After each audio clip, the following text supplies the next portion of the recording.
Barak the Yahweh, Barak the Yahushai, Barak the Yahweh, Barak the Yahushai, Barak the Yahweh, Barak the Yahushai. All praise unto Yahweh Shem Yahushai Wahara Kakadash. Double honors unto the apostles, a great millstone. Honor you brothers that be pushing this truth in sincerity throughout the four corners of the earth. So this is going to be a video going into showing you pretty much when you go into the scriptures, the Bible doesn't deal with the thing that people call today the human race, but rather the scriptures deal with an anointed people of the Lord and many other different nations within the world, of which at the bottom end of that, with Jacob, the Israelites, the Negroes, Hispanics, Native Americans being at the top, at the bottom end of that, you got it to where you got the sons of the wicked, which are also known as the Edomites, which are the people that rule the world today. Okay, the scripture says within the book of Job, the 9th chapter on the 24th verse, that the earth is given into the hands of the wicked, and he covereth the faces of the judges thereof. The scripture says that the Israelites were going to be kings and priests, okay, to judge, okay, all matters. Okay, the spiritual man judgeth all things, or the bidding, the partakers of the spirit, the people that was going to get into the spirit, are the Israelites. And in so being the Israelites, you got it to where the images of them, when they was the image, the heritage of them has been covered up and it's been taken away. In fact, when you go and expound upon that principle, you got this scripture here within the book of Revelations, the 2nd chapter, okay, and the 9th verse. Okay, I know thy works and thy tribulation and thy poverty, thou art rich. And I know the blasphemy of them that say they are Jews and are not, but of the synagogue of Satan. Now, ultimately, this is dealing with, actual Jews, okay, that were calling themselves the true worshippers, but they're not actually worshiping the Most High. But the scripture could be loosely applied to the Amalekites, which are in the land of Israel right now, which call themselves the Israelites. Okay, but when you go, into the scriptures, you find out that the Israelites, okay, the real Israelites lost their heritage, and in losing their heritage, that heritage was taken on by another imposter, if you will. So this is Jeremiah 17:4. It says, thou, even thyself, shalt discontinue from thine heritage that I gave thee, and I cause thee to serve thine enemy in a land which which thou knowest not, for ye have kindled a fire in mine heart, which shall burn forever.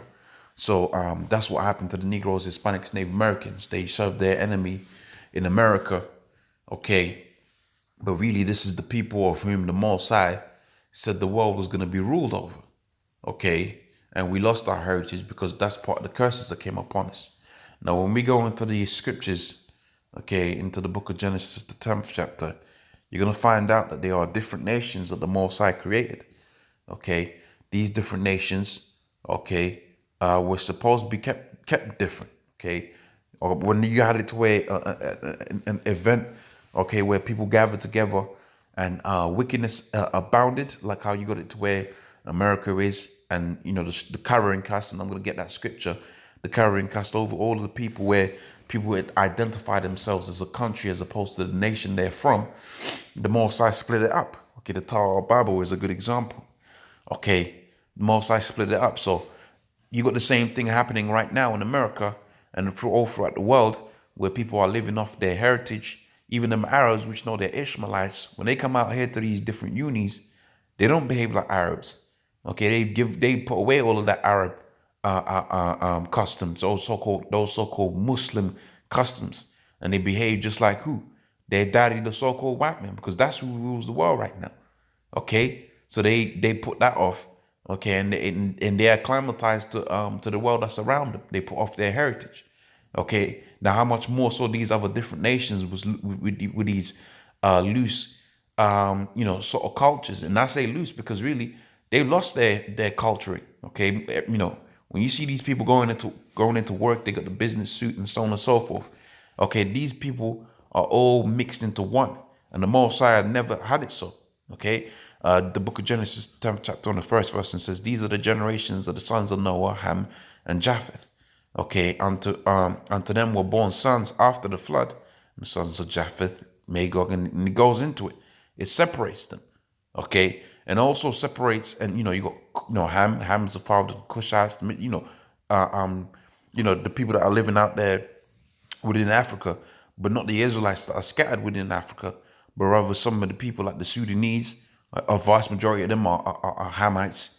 Okay, a vast majority of them South Africans are Hamites. Although you got Jake mingled up in there. Okay, and then when you read down to the bottom, you find out that there was a tower builded. Okay, and guess what? The Most High confounded all the languages thereof. Okay, but when you read these scriptures, this particular chapter, you find out that the Most High basically had particular, progenitors, okay, fathers, okay, of whom particular promises was given, and Israel had the greatest portion. Okay, let's go to the book of Deuteronomy, the 7th chapter and the 6th verse. So you got all of these nations within the world that they call themselves human being as though they're one. The Most High didn't set it up like that. That's why you go to the book of Genesis, the 10th chapter, he separated them. Okay? Deuteronomy 7 and 6, it says, "For thou art an holy people unto the Lord." This ain't talking about everybody. This is talking about the Israelites. When you read up, this is talking about Jake. Okay? Jacob.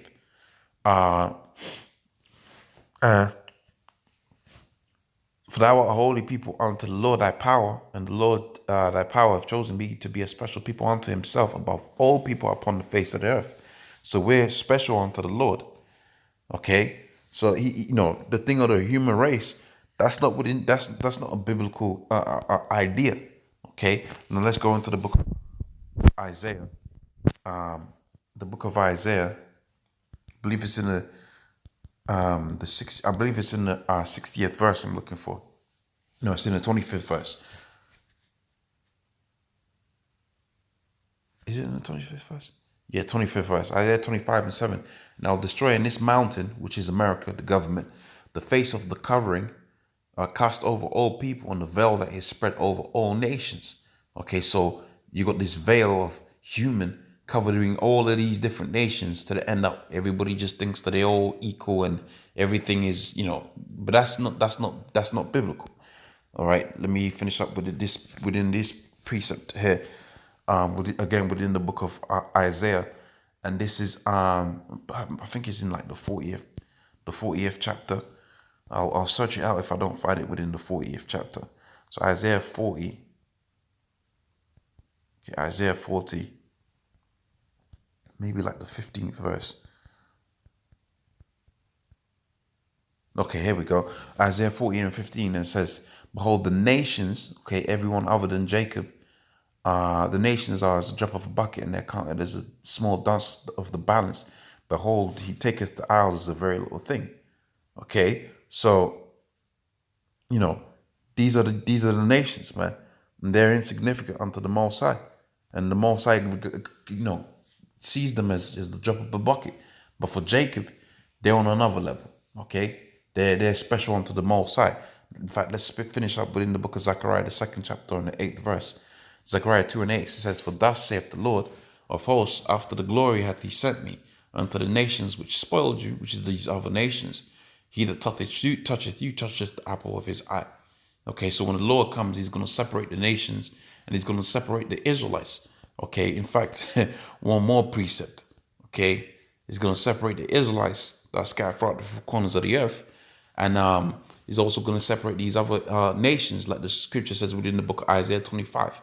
Okay, taking away the covering cast over all people. Amos 9 and 9 says, "For lo, I will command and I'll sift the house of Israel from among all nations, like corn is sifted in the sieve. It shall not the least grain fall upon the earth." So with that, I'm going to say, all praise unto Yahweh, Shemi Ashai, Rakar Kadash, double honors unto the apostles of Great Millstone. As your brothers will be pushing this truth in sincerity. Shalom.